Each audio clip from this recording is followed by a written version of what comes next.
오키나와에서 수많은 미군들이 전사하자 트루먼 대통령은 일본 본토의 병사들을 상륙시키는 것에 부담을 가지고 있었고 최후의 수단을 사용하기로 마음먹었습니다.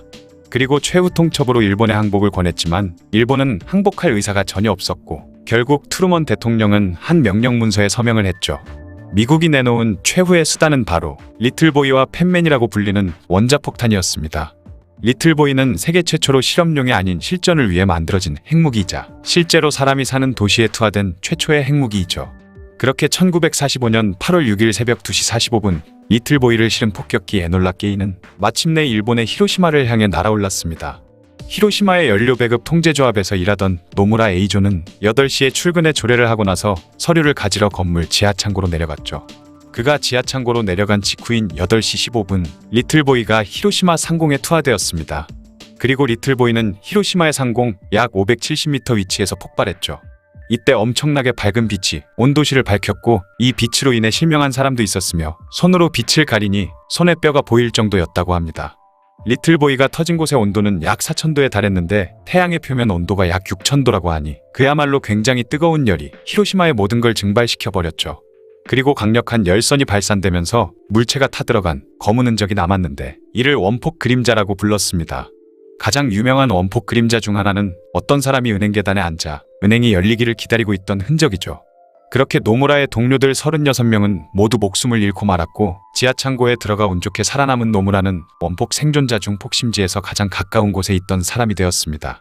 그리고 빛과 열 외에도 엄청난 충격파가 반경 2km 내 모든 곳에 가해졌는데요. 대부분의 사람들이 세상을 떠나거나 중상을 입었고 모든 건물들이 무너졌습니다. 단 한 발의 폭탄이 히로시마를 완벽에 가깝게 파괴해버렸죠. 또한 폭발로 인해 뜨거워진 대기가 무시무시한 속도로 상승했고 이 때문에 아랫부분은 잠깐 동안 진공 상태가 되었습니다. 그 진공의 자리를 메우기 위해 찬 공기들이 급속히 빨려 들어가면서 여기저기 발생한 화재의 불을 끌어당겼고 무지막지한 화염 폭풍이 히로시마를 뒤덮어버렸죠. 그리고 깨진 유리 파편들이 폭풍으로 날아와 사람들의 몸에 박혀버려 사람들은 피를 흘리며 괴로워했으며 살가죽에 멍이 들어 온몸이 시퍼렇게 변하고 말았고 엄청난 고열로 인해 살이 녹아내린 사람들이 있는가 하면 입고 있던 옷마저 녹아 녹은 피부에 그대로 붙어버리는 경우도 있었다고 합니다.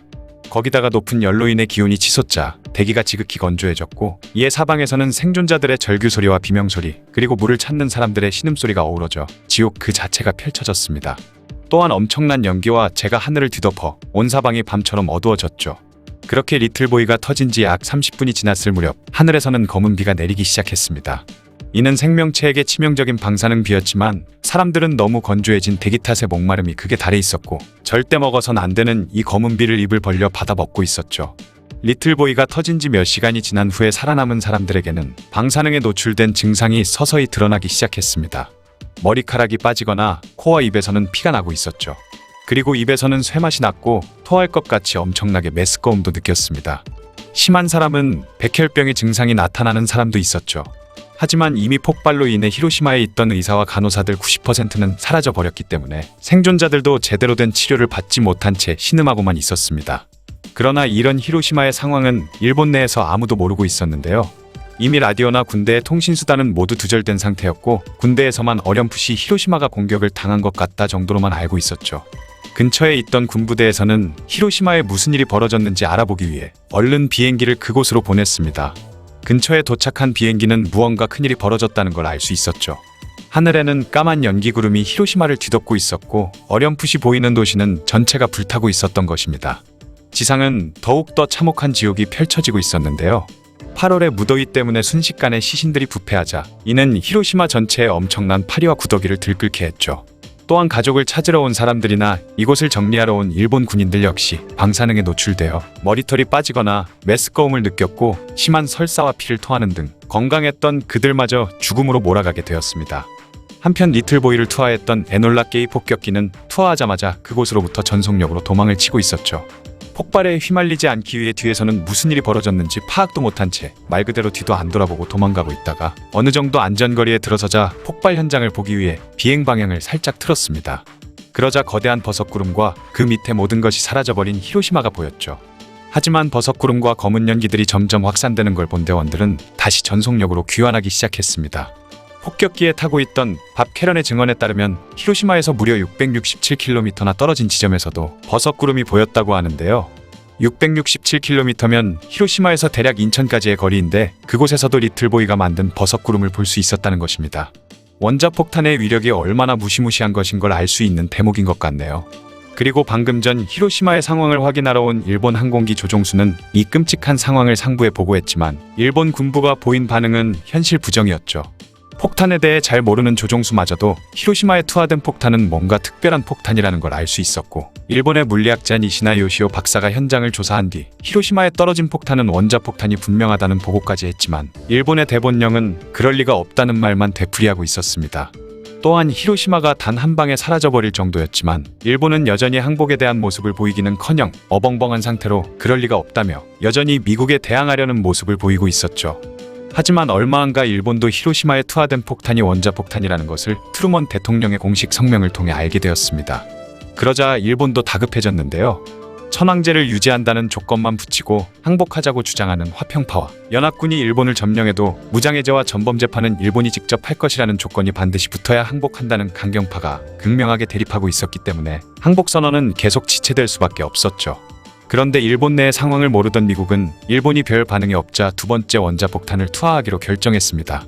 그런데 미국에서도 예상치 못한 일이 벌어졌는데 두 번째 투하 작전이 시작되기 직전에 실시된 최종 점검 때 폭격기 복스카의 예비 연료 펌프가 고장났다는 것을 발견한 것이죠.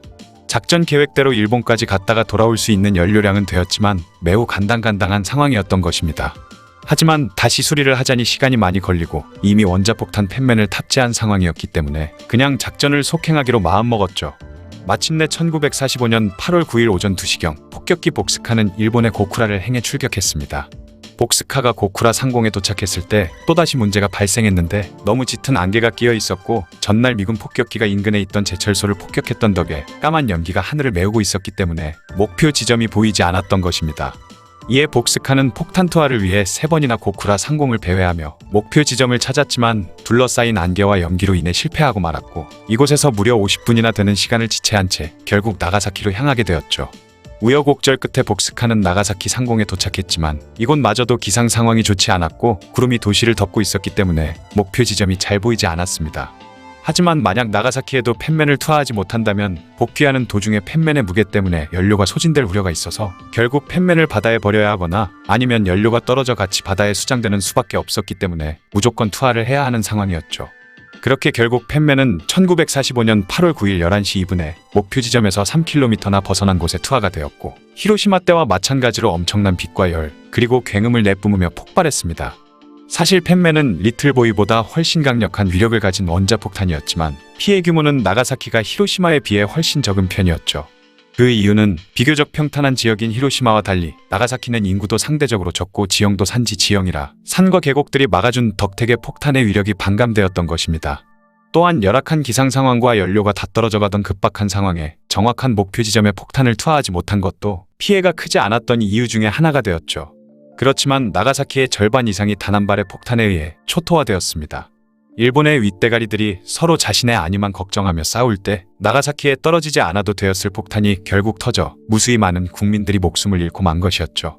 한편 복스카는 고쿠라 상공에서 보낸 시간 때문에 예상보다 훨씬 많은 연료를 소진한 상태였습니다. 결국 원래 복귀 장소인 티니안으로 갈 수 없다 판단한 기장척 스위니는 오키나와로 가서 비상 착륙을 하기로 결정했죠.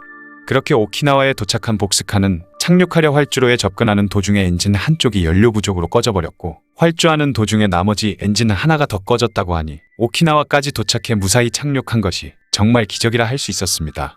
어쨌든 원자폭탄 2방을 연달아 맞은 일본은 더 이상 미국을 상대로 저항이 불가능하다는 걸 확실히 알게 되었고 한 발밖에 없는 줄 알았던 원자폭탄이 연달아 또 터지자 다음 차례는 교토에 떨어질 것 같은 두려움에 결국 항복하기로 결정하게 되었죠. 그렇게 히로히토 일본 천황은 8월 14일 밤늦게 연설을 녹음했고 다음 날인 8월 15일 정오에 방송을 하면서 아무 조건 없이 그냥 항복하고 말았습니다. 이 두 폭탄으로 인해 총 25만에서 30만여 명 이상이 사망했다고 전해지고 있죠. 또한 장기간 방사능에 노출된 사람들은 여전히 고통받고 있다고 합니다. 여담으로 리틀보이는 모든 핵무기의 위력을 판단하는 기준이 되었다고 하죠.